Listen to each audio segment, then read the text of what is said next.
On this episode of Behind a Sign podcast, Neon 101 with Dave Hovey, sponsored by France Lighting Solutions.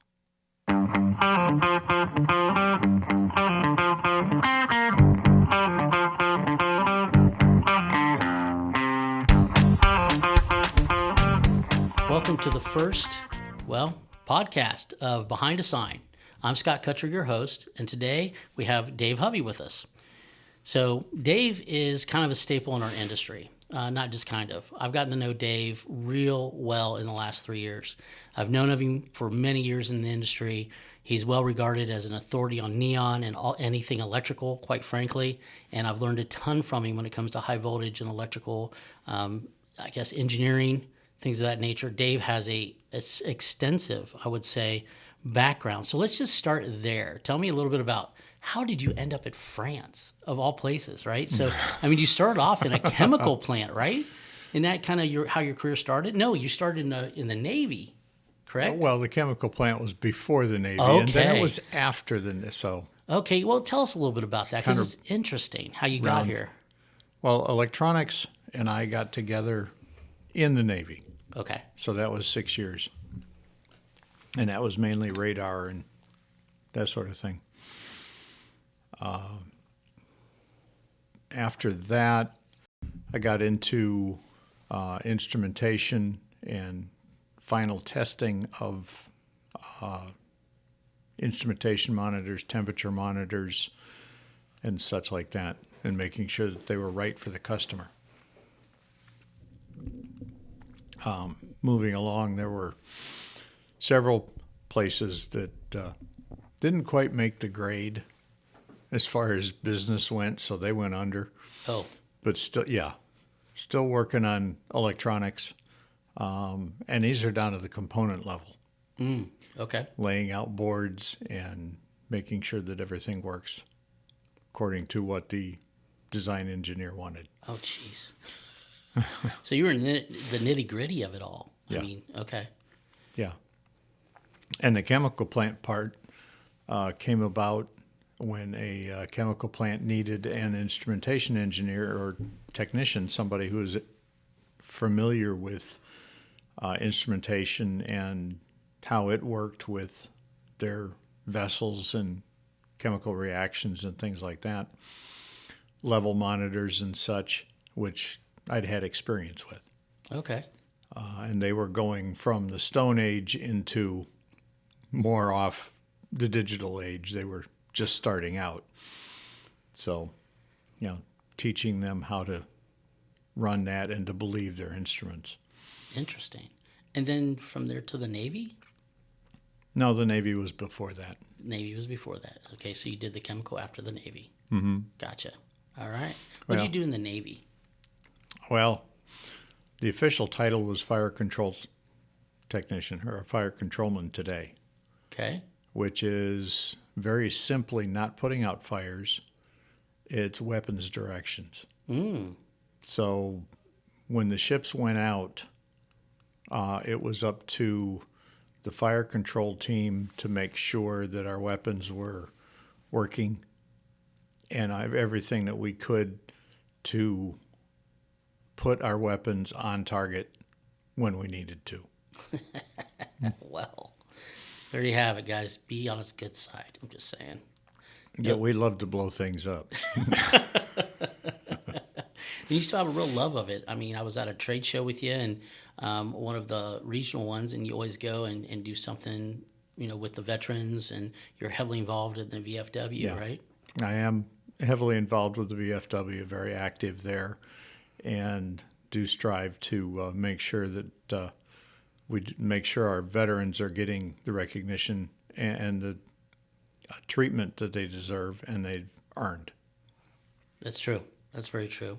So that's admirable. I'm glad that you do that. It's an important part of who you are, and so I wanted to bring it up for sure. So on this podcast, as you well know, we talk about everything that goes in the background or what happens behind a sign to make a great sign. Mm-hmm. And this is the first one. It's exciting to have these kind of topics. And I'll tell you what, we're going to go to oldie but goodie that we both love and we still love, but unfortunately the industry has gone away from it quite a bit, and that's neon. I mean, That's what France is known for, right?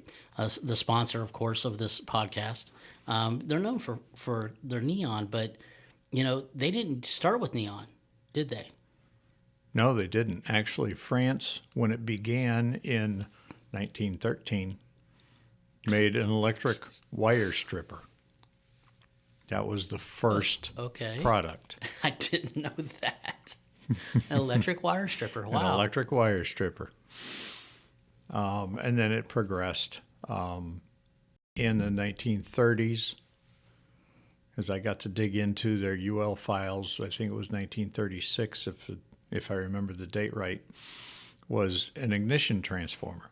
Okay. 6,000 volts to ignite a blower or a burner, things like that. We still do some ignition transformers, and a lot of those have not changed since. Really? They are very old design. But they just work. And they work. Yeah, that's all that matters.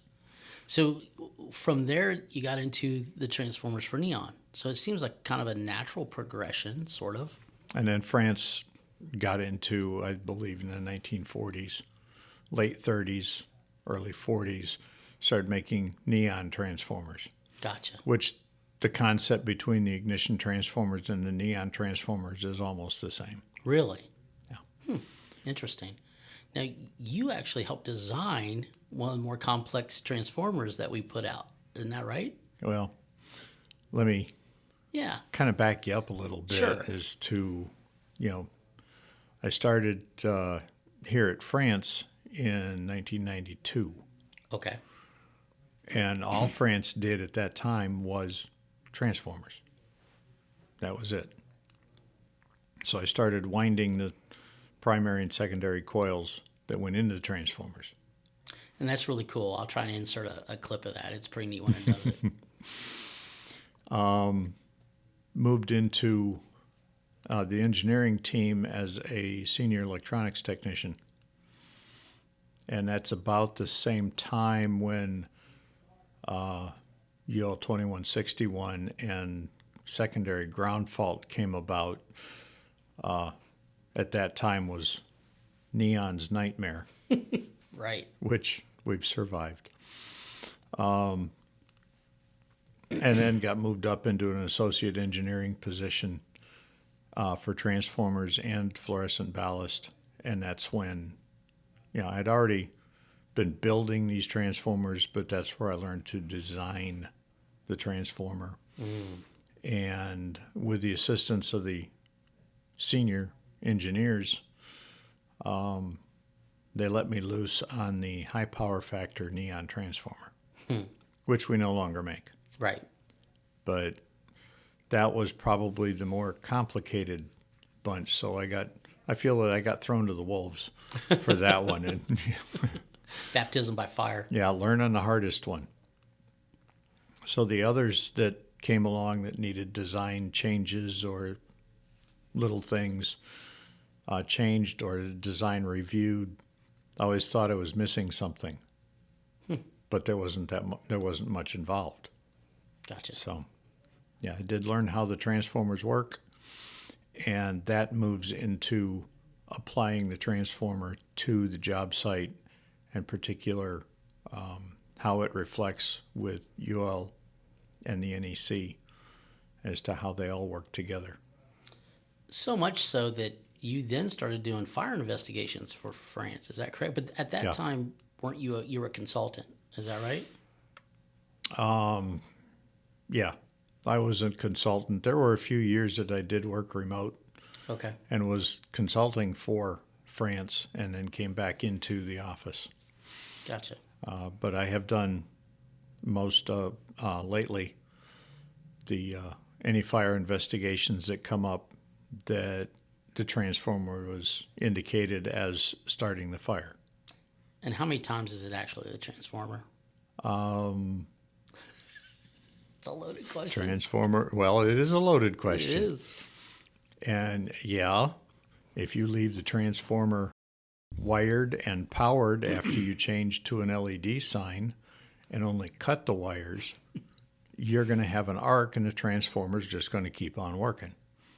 So were instances where ground was missing or the ground wire was cut, so there's no longer any ground. And other instances where, it'll find a path to ground one way or another, and if that's burning through combustibles, it'll do it.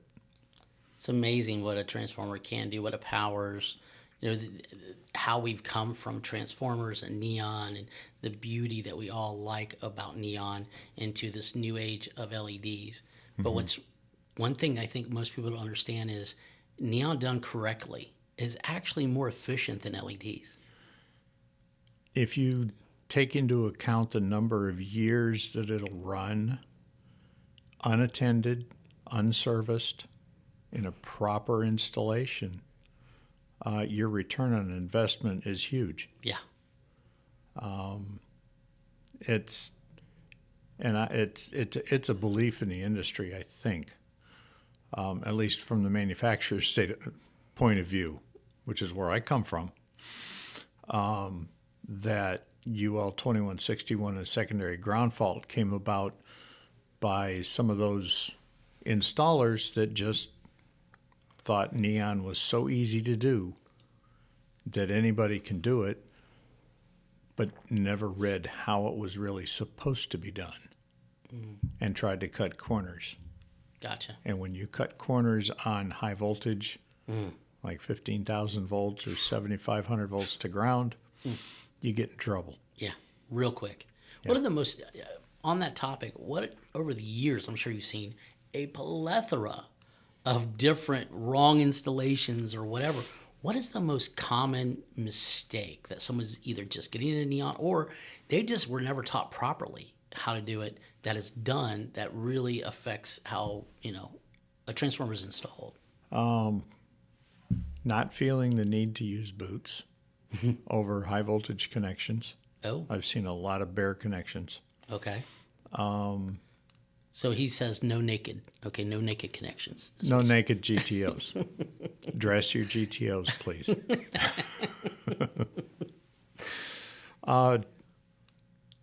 Trying to run too much GTO in conduit. I mean, architects want to put the transformers as far away from the sign as they possibly can, and the NEC says you're limited to 20 feet. Yeah. So, you got to do what you got to do. And that's for a reason. I think there's a lot of misconceptions because of some overreach over the years. I mean, when I had my sign shop, I used to get frustrated with UL and stuff. But most of the stuff that's put in place is for safety, especially the NEC. It's really for safety. But some of the overreach of the UL, I think the biggest mistake you can make as a sign company is just to get frustrated and go, well, it doesn't have to be that thorough. Or, well, it doesn't have to be.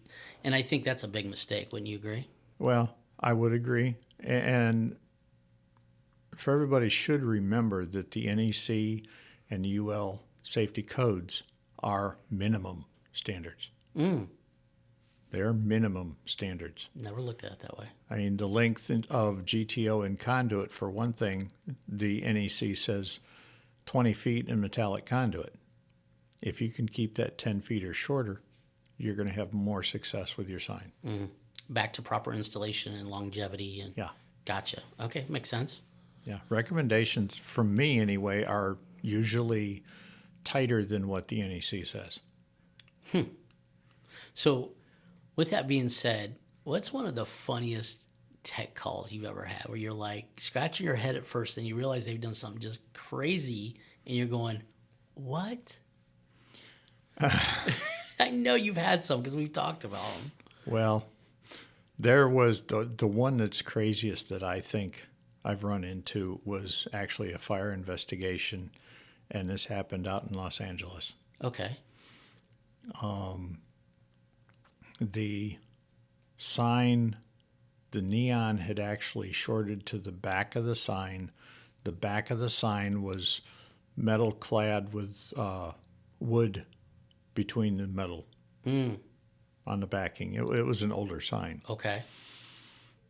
The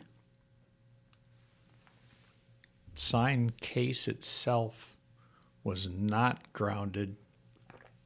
The back of the back of the sign was grounded, but the thing that was the most interesting was the power going to the transformer was in a line cord that had a plug on the end of it. It was plugged into an outlet that had been wired above the ceiling, but then that outlet had to be plugged into itself, the other outlet, in order to gain power. And in the investigation, we never really could figure out how it was really getting power and why they did what they did. But the entire installation, you don't use an outlet above a ceiling. No. So, it was, the fire itself was caused because arcing occurred from the front plate of the back of the sign case to the back plate, because the back plate is the only thing that was grounded, and there was a short, a neon short, so it was blasting through the 1/4 inch or less. I'd say 1/8 of an inch thick sign backing from one plate to another, and eventually caught the combustibles on fire. That's crazy. That's crazy. What's the most common mistake? As far as how you mount them or, whatever, what's the most common mistake in installing a transformer for neon? One of the most common that I've seen is taking a transformer box, mounting it directly on the wall. Okay. Transformer boxes have louvers in the end that allow airflow, cooler air to come in the lower part and hot air to get out the top. Right. If you mount it to the wall, now your louvers are going vertical. They're going up and down. Yeah. You no longer have a lower louver and an upper louver to allow hot air to get out or cool air to come in. It becomes the covers on the side. You put a transformer in those, and there's no place. The top, I'd say 2 inches, 3 inches of the box has the same stagnant, hot, heated air that the transformer keeps heating. So it gets hotter and hotter. Until eventually it fails. Now, when you try to do it a neat installation and you're running transformer boxes up a wall a 1/4 inch apart, running one on top of the other, and you put 5 boxes stacked on top of each other, the bottom one heats the one above it, which heats the one above it, which heats, and you're going to have failures on the inside ones. And that's pretty common. And that is very common. Wow. A lot of installations I see with the transformer boxes mounted sideways to the wall. No way for heat to get out. You've got to let that heat out. If you don't, the transformer won't last. Gotta let the heat out, guys. Yeah. For sure. Wow. Okay. Well, you've been an integral part of the transition from, because the writing was on the wall, and you were one of them on the team that helped to vet out all of the different, things that are going on in the industry when it comes to the new flexible LED version of a neon product. Let's just call it that. We know, people call it rope lighting. They call it's whatever terminology you want to come up with, but it's basically a flexible neon replacement. What did you discover along that way? There was a lot of challenges, wasn't there, as you guys vetted through that process to come up with a product that we now have that's fantastic? We're still improving upon it. There's still things we want to make better, but overall, it's a great product. And so how did you get there? What was that process like? Because, just changing the way you think about neon, right, into this new flexible technology and all the flaws that came with it, it had to be challenging. Well, there are some things that this flex will not do. Yeah. That neon does. Right. There are some tight bends that we can't make that neon does make. Yeah. Because the talented glass benders can get it to do all sorts of things. The electrical connections are always going to be tough. I mean, those were working through the first iteration of flex that we saw. Basically, relied on wires running through the flex base and pins that had to go through the middle of that wire, and end caps that guided the pins where they were supposed to go that did not line up with the wires. So it was hit and miss, and it just didn't work very well. It was a lot of re-engineering and feedback from France and figuring out how to get that to align properly. And you guys landed on like putting the connections together here, or you go out and train big companies that want to do it themselves, right? Or we'll train companies out in the field to do it. Yeah. And show them how it should be done. The biggest difference is, I mean, water intrusion is probably one of the biggest things. And if the end caps and plugs are put together out in the field, we can't really warranty anything as far as that goes, water intrusion. Especially the electrical side. Now, that was true with the first iteration, but with the new iteration, you have that plug system you guys came up with, right? That where it plugs in, it really mitigates that to a large extent, as long as they're trained on to do it properly, right? As long as they're trained to do it properly. Yeah. I mean, it still has its shortcomings. Sure. And there's things that we're trying to work through. So we'll always be trying to improve the product and making sure it works the way it should be.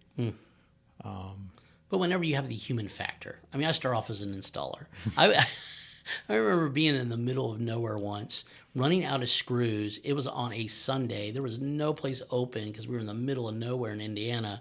And we went, you know what?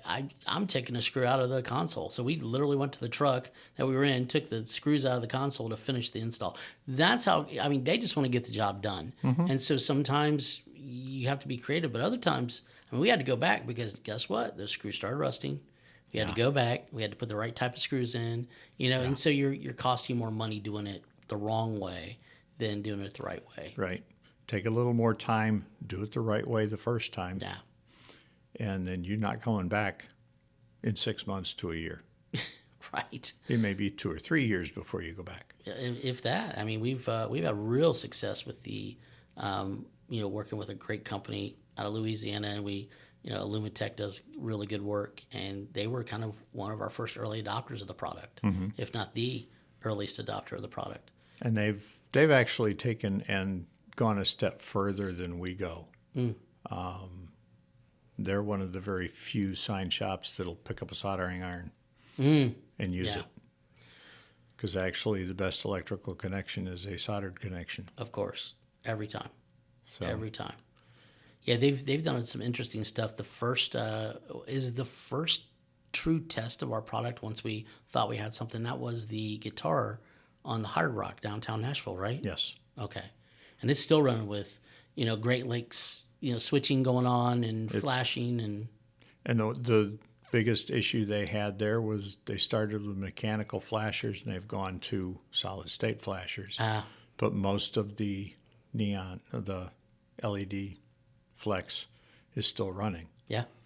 There are some, I happen to have been downtown not long ago. Okay. And went and looked at the sign, and of course, having our product in there, I looked closely at it. There's a couple pieces that are missing. Oh.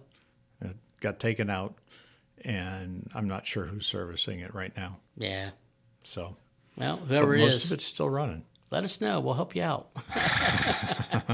It's an inflection on us too. So no, I think it's a fantastic product, or I wouldn't want to represent it as core. I mean, I'm very honored to be part of the journey you guys are on. I mean, think about where you've come from and where you're at. I mean, a 100-year-old company that literally said, you know what, we're going to act like a startup. We've got this awesome brand. We know we do, but we're not going to take that for granted. We're going to build upon all this knowledge of heat management, because really at the end of the day, heat kills anything, whether it's LED or neon, whatever, heat's going to kill it, right? It does. And so you guys learned so much on heat management. I mean, would you say you probably are the utmost authority in our industry as far as how to manage heat properly with power systems? I would say that we are one of the top. I would think so too. Because if you could keep the heat out and keep these things running cooler, they're going to run longer. Yeah. I mean, that knowledge got applied to everything. Even when we partnered up with other people and our engineering group helped guide them on how to make products better and, all those kind of things, even down to our modules are done to where they run cooler. Even applies definitely to the modules because LED modules hate heat. Yeah. And the cooler you can have it run and not overdrive your modules, and have a proper heat sinking and allow the heat to get out and into the air and dissipate, you're going to have a longer lived product. For sure. Now you've got some good stories for sure. I love hearing some of your stories, and one of them evolves around a guy you have a lot of respect for that is basically another you. One of them that has a lot in this industry, Mr. Morgan. And Yes. The one story. Just tell me that story where you guys were together and he shocked you. It's hysterical because no matter, guys, the point is no matter how schooled you are, no matter how much intelligence, no matter how much experience, you're going to make a mistake once in a while. And when you do, it makes for a fun story if you're with the right people, and he's good people. Now the question always is, was it his mistake, my mistake, or both? Right. Exactly. And I have to go down to both. Yeah. Oh, okay. Because we were setting up for a seminar, and this was out in California. Okay. And Morgan had brought his LED, or not his LED, his neon, and had several conduit sections with GTO in it that showed a secondary ground fault. Oh, okay. Well, that one was hooked up, and it was laying on the ground, and we wanted it on the table. So I had reached down to pick it up and put it on the table, and Morgan went and powered it up. Well, the good news and the bad news. The good news is that it incurred a secondary ground fault. Okay. The bad news is it was through me. So I got hit with it, and he turned around and looked at me because I dropped it on the table. And he looked at me and said, "You just get shocked?" And I just kind of said, yeah. Fortunately, it was only a 9,000 volt transformer. Only 9,000. Yeah. Was that the day your hair started to thin? Oh, no, it'd been thinning before that. I've been hit by 15,000. So What was the worst shock you ever had? Talking about this. Actually, the worst shock I ever got was 240 volt input voltage. Ooh, where was that? Oh, that was just in my right hand. Yeah, but I mean, what was the instance? How did you get shocked with 240? Oh, some dumb technician was pulling a fuse and didn't bother to unplug the unit first. Oh, ouch. That would be me again. So what you're saying is all this knowledge has been accrued from your mistakes, is what you're telling me? Oh, absolutely. Without a doubt, yeah. Yeah. You know what's great about our industry, though, is, coming up myself, starting hand paint when I was 14, the guy that taught me used to say all the time, and then what was funny is another guy that I was actually a apprentice of for a while said the same dang on thing. It is not a mistake if the client doesn't know you did it. Right. And I'm like, okay. The second thing that you say, it's also not a mistake if you actually learn it. You don't do it again. If you keep doing it, you're just stupid. And you can't fix stupid, right? So I only got hit that once. I bet. I only got hit that once. So if you could give any advice, because there's still people out there doing neon. They want to continue to do neon, right? Uh-huh. It's dying. We all know that. But I don't think it's going to die all the way. And that's why we've continued to double down on still having the most popular, the Service Masters. As a matter of fact, let's not skip over that. Tell them a little bit about the Service Masters and why they're so good and, why you guys came up with the Service Masters. Because they operate different than a traditional, transformer does. And you guys, weren't you the cutting edge? Weren't you the ones that kind of invented that and brought it to the industry for anyone else? Yeah, I think we did. Actually, a Service Master transformer does not work any different than a standard transformer. Misconception on my part. Educate me. Educate me. Well, actually, to that point, I had that question this morning. Oh, really? In an email that I had to answer. What's the difference between a standard 15,000 volt transformer, and a 15,000 volt service master. Okay. The difference is that the 15,000 volt standard transformer, or any standard transformer, 12, 15, 9, whatever, has a very narrow load range. Okay. A 15,000 will go, 15,000 standard 2E will run a length of neon glass from up to 45 feet. 45 feet's the maximum, and this is neon. Okay. I'm not 100% sure what the low end is, but it is above what where the 12,000 volt maxes out, and I believe that's 37, 40 feet, something like that. I always have to consult the chart because there's too many numbers in There's there. a lot of numbers. And you should do the same. Yes. We still have the slide chart. Ask your distributors for them. If you can't get a hold of us, we'll send them out to you. And I keep one on my desk. Yeah. I don't even do neon, and I keep one on my desk. But where the service master comes in is the service master will run a neon load. The 15,000 volt service master will run anything over what a 9 can run. Okay. So it's a wider range, and the 9 will run a 12 millimeter glass. Neon will run up to 26 feet. The 15,000 volt service master will run anything 27 feet up to 45 feet. So the range is a lot wider. Gotcha. For new installations, new builds, it may be a great idea to go with the standard transformer. If it calls for a 12, put a 12 in. If it calls for a 10.5, put a 10.5 in. Why is that? It may be less expensive, Okay. and you're specifically driving a narrower range that the transformer was really designed for.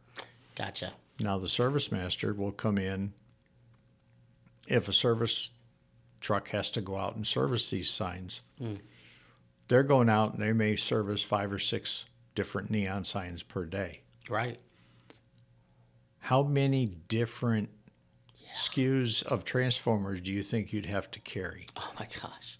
12? I mean, a 9, a 10.5, a 12, a 15, and you have to change it for that. Well, the service master came around, carry 2. Right. If you're working with 120 volt systems, 30 milliamp, anything a 9,000 or below, put a 9,000 service master in. Yeah. Makes sense. And anything larger, you can put a 15,000 service master in. But write down what was originally in there. Yeah. Always keep track of that. That's good advice. You can use the service masters in new builds. But if you're going to go service it, you better change it with a service master, because you don't really know whether the load they put in there is a 10.5. So if you put a 15 standard transformer in place of a 15 service master and it was a light load, you'll be back. Yeah. So really, it saves you in so many ways, from how many SKUs you have on there to service calls. Yeah. Yeah.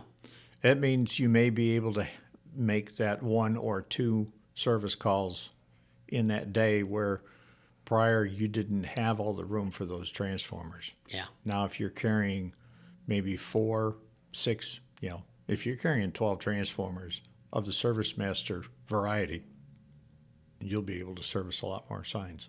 Gotcha. Well, that's a good lesson overall for everything. I mean, if you think about it, the right product for the application, we're in an industry, and I'm really guilty of it when I was building signs. I like my Army Swiss knives, right? I'm trying to make something work that's not supposed to really work that way. Hence why some of the new products we came up with, and we'll be talking about that at a later date in different videos and things, but that are more like an Army Swiss knife that allows you to be inventive and creative and build signs the way you want to, but certain things are designed for certain things. And this is a great lesson, and thanks for sharing that, because I've never looked at it from that perspective of, well, the Service Master, you don't want it really in a new build because the other ones are actually designed for the specifics of a new build. So you use those in the new build, and then the Service Master for retrofits or service. So hence the name, Service Master. And there is a misconception of the Service Master transformer. Okay. And you'll hear they call it the self-adjusting. It does adjust to its load. But then all neon transformers adjust their voltage to the load that it requires. Right. The problem runs into, as you go to the lighter load, your voltage will drop, but your current goes up. Oh, okay. Ohm's law comes into play. As your current goes up, your standard transformer is only designed for so much current. And that's the 80% rule. A 30 milliamp transformer is designed to run ideally right around 24 milliamps. Gotcha. You run them at 28, 29 milliamps, you're starting to break down the insulation. It gets hot, melts it, it gets word, and you start shorting turn to turn. Eventually, it's going to kill the transformer. Well, yeah. The Service Masters were designed to handle that current. A little heavier wire, so it won't get quite as hot when running a little more current. Okay. So, again, it's a heat issue. It sure is. That's one thing I've learned being here and working with the France team. Man, when you manage heat, you manage everything. You really do. Yeah. Longevity, performance level, how many you can load, just all of that is all down to heat management, and that's interwoven into everything we do. I'm so glad y'all had the wisdom to say, hey, we've learned this over 100 years. We can apply it to everything. Doesn't matter if we make it in-house or we have a partner that we partner with to make stuff. We can apply it to everything, and that's huge, for sure. Well, I guess it's an interesting topic and how far we've come so far. Where do you see it going, though? So I know it's an open-ended question. I get it. Because technology right now is just stupid between AI and everything else. It's just going ballistic. What I love is that we have a new GM at France that is listening to you guys and your wisdom, is stacking the engineering team with young, innovative young men that are also listening to you. So you guys are guiding them, and they're coming up with these great ideas. And that is such a winning combination. And what really is cool is it feels like we're new. It's almost, I jokingly say we're a 100-year startup, that I represent a 100-year startup, because it kind of has that energy again. It's kind of like, oh wow, what can we do here? Well, what other products do we have access to that we can integrate? And it's that what if, and it's been fun seeing all the little things that we've created out of the what if, and that's pretty cool. And so my question is, where do you see from neon to where we are with LEDs? What do you think the next frontier is? Have you ever thought about it? Just went, okay, in lighting for signs, this could be the next big thing. Well, in lighting for signs, there's so many things we could do. Right. It is possible. We have looked at it in the past, but haven't really crossed the threshold of getting into it much, is, self-diagnostic signs that tells you when they've got a problem. At the time we looked at it, the expense was to a point where, it would be great, but nobody's going to pay for it. Right. Technology coming down with Wi-Fi and AI and things coming on board, that may change. Interesting. That would be really cool. The sign goes out and you get a message that says this portion of the sign's out. Well, it doesn't rely on somebody to pick up the phone and say, hey, or go by and look at their sign at night. You get a message that says, I'm out. That's really interesting, because you could even be preemptive. So because we manage heat better than anyone, we could put sensors in our power supplies, let's say, that say, hey, this has got too much of a load and it's at risk of this, this, and this happening, you may want to come take a look at it. They'd probably want to put it in the box. Gotcha. The drivers in. Yep, I yep. mean, we even do heat management for the drivers. Oh, yeah. big time. LED drivers also need heat management. Oh, yeah. I mean, they don't get as hot. You can grab onto one and hang on to it after it's been running for a while. Hours. I will reiterate, hours, because there's been some that I read right on the small print, do not touch, may cause harm. And I'm going, how hot do their power supplies get? Holy crap. About as hot as our transformers get. And if you pick up one and hold it for 2 seconds and drop it, okay. Yeah. That's about as hot as it's supposed to get. Yeah. Yeah. Ours you can touch. It can be running for a long time and you can put your hand on it. It's just warm. Yeah. And that's the amazing thing back to heat management. It's just amazing what you guys have been able to figure out and do over all these Heat years. management and, paying attention to the little details. Yeah, for sure. It's funny that you say that because I've dubbed a thing here at France. Whenever I want to go deep on something and really understand it, I call it the Dave dive. You want to go deep. You want to figure it out. And Dave's better than anyone that I know at doing that. And seriously, I mean, I respect you at a high level. I think a lot of people in this industry respect you at a very high level because you look at the details. You care about them, and you care about this industry. There's very few people I know that's still passionate. You've been in it how many years now? 92 to now? That's 30 plus. Yeah, and you still love the industry. You And just do. I still drive my family crazy because I see the signs that are half out. I don't see them when they're completely lit. Right? If they haven't been lit completely for some time and I do finally see them completely lit, I'm rather happy about that, and I'll mention it. But most of the time it's, well, that letter's out again. They did that wrong. Well, Dave, is there anything you want to leave the audience with? Any words of wisdom for people that want to do neon or get into it, or even the Flex product? Anything that would help them build a better sign? Because at the end of the day, we can go cheaper on components. We can do all those things. But if you don't have systems that work well together like ours do, and there's some other great companies out there that do also, but really work well together and really understand those things, I mean, there's a lot of pitfalls. And so is there any wisdom that you've learned over the years and working with all these sign shops that you might want to bestow? Ask the questions. Ask if you've got a question, ask it. Yeah. I mean, there's so many. How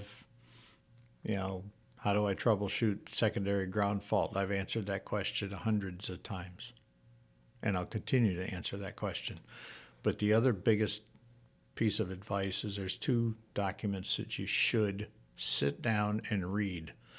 And if you get through them all without falling asleep, I commend you. The easier of the 2, believe it or not, is Section 600 of the NEC. Really? Which deals with electrical signage. Everything from neon through LEDs. Read it. And flip back, it references other things. And read that one. The other one is pay attention to UL 48. And that's putting together signs and a lot of how it's done. You know what? Before we wrap it up, that's a good point. I think we should touch on that. UL 48 changed a lot of things. Yeah. And so won't you talk a little bit? I think there's a lot of misconceptions around UL 48. I mean, one of the big ones was we had the mini fast packs, right? And I got, being on the sales side representing you guys, I get that. Why'd you get rid of it? Why'd you get rid of it? Well, UL 48 stated that we have to have a minimum of 4 inches in between power supply, back to heat management, right? Heat management. You had to have 4 inches. And some people aren't doing that. They're stacking it, they're louvering it to where they're diagonal. They're thinking that's good enough, and it really isn't because of the way that heat dissipates out of their, different power supplies, and even ours.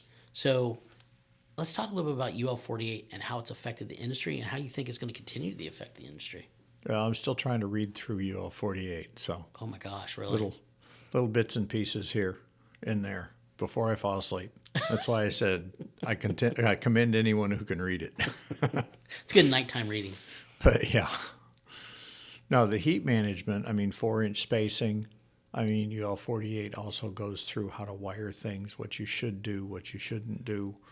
Our mini, one thing that was required was have a separate space for, primary Yeah. wiring, separate it from your secondary wiring. And with the Mini, there just wasn't any room to do that. So we had to go to a bigger box, and we decided that a single SKU, a single and a single SKU double would handle all of our drivers. Yeah. And it's sized to the point where you can mix and match drivers to put in it, and you're still maintaining that 4 inches side to side. Now, if you want to put it in a raceway, you got 1 inch end to end. Yeah. That's not so bad. But, paying attention to a lot of it, if you need to, look it up. I mean, the charts that are in there are very helpful. What was the whole premise of UL48? What brought it about? I think that's the misconception. People Well, just think it was another regulatory thing. It's UL48's been around longer than I've been in the industry. Interesting. So it just started getting really enforced, is what you're saying. Well, it's come about and it's changed. Okay. It's had to adapt to LEDs, right. just like National Electric Code has adapted to LEDs. Okay. So they've both been evolving. Gotcha. I mean, both standards have been around for quite some time. So one of the things Dave introduced me to is there's this great, you can go on UL's website and sign up for their newsletter, and they have these great little seminars and stuff. I would encourage you to do it. I've learned a lot on the high electrical side. I know enough to be really dangerous on the low, so low voltage, but on the high electrical, I started, really learning some things that I thought I knew, I really didn't know. So I would highly encourage you to sign up for some of those. Yeah, that would be very to your advantage, and they do have them on lighting, and they've just got seminars coming out all over the place. So UL is a great resource, and talking to other sign shops and the manufacturers. You get a hold of manufacturers and somebody who knows their products, talk to them too. Ask the questions. Yeah, that's good advice. Because if you don't ask the questions, we can't give you the answer because we don't know what you need. And we want to help you build better signs. That's what we're here for. Yeah. To help you build better, more dependable signs that not only are a credit to who you are, but really service your customers so they come back. At the end of the day, that's our job. So, you know what? This has been fun. I hope you had a good time. Oh, yeah. Yeah, learned a few things. It's been good. So one of the things I want to tease, I'm going to put you on the spot. Do we have a chance at maybe getting a Neon 101 class to where you do a few of these and talk a little bit deeper, do the Dave dive, as I call it? How long do you want to make this? Well, we could do a series, right? We'll have to do a series because Yeah. there's a lot to it. There is a lot. lot more to it than people realize. Absolutely. You know what? If you guys would like to see that, I'm going to put up here on the video somewhere around here. Just look for it. An email that you can send. Yes, please. Let's have Dave do that, and I'll give you a place to sign up for that. Okay. That way, when he decides to do it, and we'll probably get it started here, I hope soon. Yeah. And start getting some of those put up, and definitely, like my YouTube channel. It's at Core Visual Group, spelled with a K, K-O-R, and then go to Francis and subscribe to both, because we're both going to have things that are the same, and then we're going to have a little different, and we're going to work very close to continue to help the next generation make a better sign. And until next time, I'm Scott Kutcher, and I'm Dave Hovey. until next time, sign on.